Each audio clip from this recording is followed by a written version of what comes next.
What do Falcons do? We rise up. Welcome to Rise Up Reactions, show we talk all things Falcons, NFL, Georgia sports, and in general, the sports news of the day. I'm your host, Dr. Lee Ditting, the Golden Hard Doc, and a lifelong sports fan. And I'm coming back to you today to dive deeper into the AFC, going into the AFC East today, talking about my predictions for them, some of their notable games, some of the notable additions, subtractions, their drafts a little bit. We're going to go through this pretty quick. I am still on the mend from a little bit of a sinus issue here, so even us doctors get sick from time to time. This is day 12 for me, but we'll see if it gets any better going forward. But without further ado, let's just jump into this right away. The AFC East is going to be playing the NFC West, the AFC South, and one opponent from the NFC North each. In addition to playing themselves 2 times, and then they also will have unique opponents in the other 2 AFC divisions based on how they finished last year as well, which is the same as every year. But those are their unique opponents, so they're going to have 17 games out of that altogether. Let's start off with the Buffalo Bills, last year's reigning champs. They finished 11-6 last year. They ended up firing their offensive coordinator and getting rid of their defensive coordinator. They now are going to be bringing in Joe Brady as well as Bobby Basic. I think it's Basic, and maybe Babic. I'm not sure how to say his last name. But that's going to be their coaching staff. They're keeping their head coach for the time being. I do think he's on the hot seat this year. Some of the notable additions are bringing in Chase Claypool, Curtis Samuel, MVS. Deion Dawkins gets an extension. AJ Espinense. He is coming on. Daquan Jones is a re-sign, and Teron Johnson is a re-sign. But they're losing a lot of pieces here, and their subtractions, I think, are more notable than the additions in losing Gabe Davis, Stephon Diggs, Ryan Bates and Mitch Morse off the offensive line, Leonard Floyd, Shaq Lawson, Jordan Phillips, Tre'Davious White, and Jordan Poyer. You're losing a ton of talent there on the defensive side, as well as a fair bit of talent on the offensive side. They drafted Keon Coleman beginning of the second round, kind of a weird pick. They traded with the Kansas City Chiefs and then trade again with the Carolina Panthers so that they can move up into the first round. And the Carolina Panthers took a receiver, and the very first pick of the second round, the Bills end up taking a receiver as well, and the only thing you've done is forego the potential for a fifth-year option. They did also get Cole Bishop at safety to replace what they've lost. They took Dwayne Carter at defensive tackle, Ray Davis running back, Cedric Van Pran Granger out of Georgia, I think is much better than his fifth-round grade or fifth-round draft stats that he got, and there's a few other guys along there that may or may not turn out. But these guys have to go to the Lions in December. They play at the Ravens in September, and they have the Chiefs at home in November as some of their unique games. And then they are about one of the only division games that plays at the Dolphins in September, which we saw how that turned out last year and the year before. That didn't work out very well for them, and I think that's not going to work out well for them this year. This is a team that I don't think is going to end up being as good. They were 11-6 last year, but I think they're significantly worse this year. I think 11-6 is their ceiling. I think they could be a losing football team. 7-10 is their floor, and reasonably, when I look at the schedule, I just feel like this is going to be a down year for the Bills, and I have them finishing at 9-8 to finish the year. I haven't gone through the entire AFC yet, so that may miss out on the playoffs. With Josh Allen, I would not throw it out that they could be a 10-7 or an 11-6 team, but I don't see them being better than 11-6 in any world. I could be surprised by that. But that's how I think they're going to finish.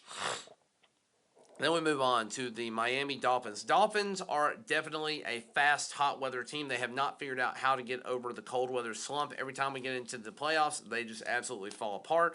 But they have some notable signings and re-signs. They get Raheem Mostert signed on for a couple more years. They get OBJ. Jalen Waddle got his 3-year extension for mega money. Jonnu Smith is coming on at tight end. Aaron Brewer at center. Shaq Barrett coming over. Jordan Brooks, middle linebacker. Kendall Fuller, I think, is a very, very underrated corner prospect coming into him. He's been very good for Washington the last few years. And then Jordan Poyer coming over from the Buffalo Bills. So A little bit of an FU pick there or FU pickup from the Dolphins for the Bills. They do have a new defensive coordinator in Anthony Weaver, and I just thought it was notable that Joe Barry from the Packers is going to be their linebackers coach, a guy who didn't have great success as a defensive coordinator, but is still a solid positional coach. They're losing a few guys. They're losing Robert Hunt, Justin Houston, Emmanuel Ogba, Andrew Van Ginkel. Christian Wilkins is the big loss to Las Vegas. They're also losing Xavier Howard, which is big, and Jerome Baker as well. Again, I think they're going to be okay. They have games against the Raiders, at the Packers, which is in November, so not a super cold game, and then at the Browns in December. I think it's actually at the end of December for that game, if I remember correctly. Yeah, it's New Year's weekend. That could be an incredibly cold game. Could be a loss for them. But ultimately, I do think this is a team that with their, they got Chop Robinson at the edge, pick 21 overall in the draft. I think he was more of a second-round grade, but still, he could end up being good. Patrick Pollard, offensive tackle, and then they didn't have pick again until the fourth round where they took Jalen Wright out of Tennessee. He's not going to see a ton of opportunity this year, having Achane and Raheem Mostert ahead of him. I think both of those guys are going to be significantly better than him to start out, at least. If Mostert goes down, he might get some playing time, but that's about it there. So not a lot of additions there. I do think that because of the schedule that this team has a ceiling of 12-5. They have a floor of still a winning season at 9-8. And again, because they have a slightly easier schedule, I am going to give them the nod for an 11-6 season finishing. They finished 11-6 last year. I think they finished 11-6 this year as well. That feels like a good number for them. Making the playoffs for sure with 11-6. But maybe not winning the division. We're going to come to that in a second. Then we're going to go to the Patriots, and this team is a complete and total enigma to me. They basically had their future head coach already on staff as their former defensive coordinator in Gerard Mayo.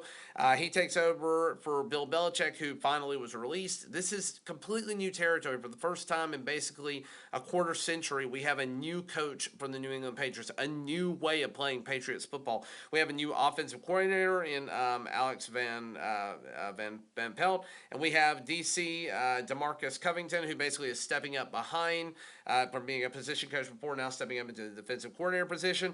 You get some notable additions. They finished 4-13 last year. It was good enough for them to pick 3 overall. We're going to talk about the fact that they picked Drake May as their quarterback of the future, and he's probably going to see time early this year. They brought on Jacoby Brissett to be once again a Patriot. He was formerly a Patriot. Now he's a Patriot again. He's going to be kind of a pseudo-bridge starter. He will be there, I assume, for... I've heard some people say 3 games. I've heard some people say 6. I think 5 to 6 sounds right, and then they see what they've got in May, because I do think they're going to be losing at that point in the year, and it's worthwhile to see what they've got. But they do have some notable additions. They get Antonio Gibson to start behind to back up Ramondre Stevenson. They re-signed Kendrick Bourne for a 1-year deal to solidify their offense, their wide receivers. KJ Osborne comes onto the team. Hunter Henry is re-signing for a pretty good-sized deal.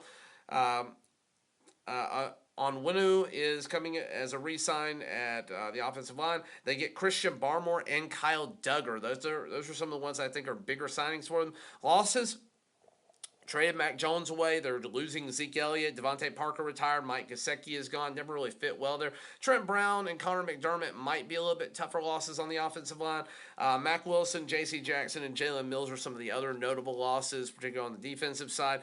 They get some pretty tough, unique opponents here. They get at the Bengals. Which opens the season. I don't think they win that at all. They go to the Bears in November, and then they have the Chargers in December. So we're going to get to see rookie quarterbacks going up against each other, and we're going to get to see first-time head coaches going up against each other, and then we get to see the Bengals reemergence. Again, this is not an easy schedule, and because this team is a complete enigma, they also got Jalen Polk, who I love, in the second round. He should end up being the wide receiver number 1. He just doesn't drop anything. Caden Wallace, a little bit of a stretch early in the third round, but I think the tackle market was drying up there, so that makes a little more sense. Layden Robinson could be a very sneaky good offensive guard. Then you got a few other guys, Javon Baker, Joe Milton at quarterback in the 6th round. If he doesn't work out, it doesn't matter. But ultimately, I think this is a tough year for them. I think their absolute ceiling, if everything went their way, and they're still going to have some tough losses here, if everything goes their way, I think 10-7 is their ceiling, and I think 4-13 is their floor. Just like they finished last year, I think it could be a bad year for them. Again, it could be a growing pains year, and I think they still have several positions that they need to fill. I still think they're going to finish fourth in this division, but I do have them finishing a little bit better. I have them finishing at 6-11. Again, it's not great. Patriots fans aren't going to love that, but it's improvement. The Mayo Man is going to, or Drake May, I guess he's not the Mayo Man, but Drake May is going to step up with Mayo as the head coach, and he will show some flashes, and he will mature into years 2 and 3 of his contract, rookie deal, and I think they'll be a competitive team in 2025, 2026. But I still think you've got growing pains. You could be a bottom 5 team. I don't think you will be. I think you'll be a bottom 10 team, though, for sure. And finally, the New York Jets. This is a team that just feels like if everything goes their way, they should win this division. And what I mean is this. They went 7-10 last year with basically crappy quarterback play and just not being able to score on offense. They bring in Tyrod Taylor, who is a much better backup than Zach Wilson or anything that they had last year. They sign Mike Williams in addition to having Garrett Wilson already. They get Josh Simpson, Morgan Moses, Tyron Smith coming from Dallas, Javon Kinlaw, and Hassan Reddick in a trade. I just feel like this is a great situation for them. They're not losing all that much either. They're losing Zach Wilson, Randall Cobb, Corey Davis, C.J. Uzoma, who really didn't have a role last year, Mekhi Becton, hit or miss, Laken Tomlinson, hit or miss, Bryce Huff, Jordan Whitehead, and Quentin Jefferson were some of the ones that I noted were kind of tougher for them. And they get a fairly favorable schedule. They have to go to the Steelers, they get the Vikings, and they get the Broncos, both of those last two at home. Neither of the last two I think are particularly difficult. This is all going to depend on one thing. Is Aaron Rodgers healthy? Actually, two things. Is Aaron Rodgers healthy? And is Aaron Rodgers anywhere near the quarterback he was in Green Bay? I'm not throwing it in to say that the Jets are going to win everything this year, but I'm saying if they don't make a deep playoff run, it is lights out for Robert Saleh. It is time to turn this team around altogether, cut everybody, start over, figure out what to do.